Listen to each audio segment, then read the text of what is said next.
Sabi sa pamahiin, bawal daw mag-uwi ng pagkain o mga bagay na galing sa patay. Kasi susundan ka ng kaluluwa nito hanggang sa bahay nyo.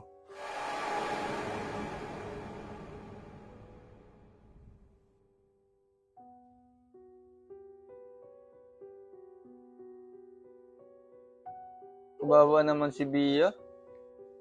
Ang aga-aga namatay. Mabait pa naman yan, tapos mabilis matangam.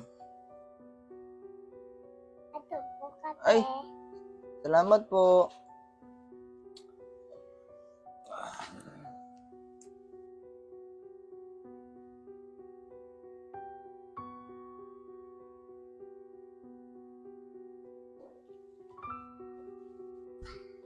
Teka.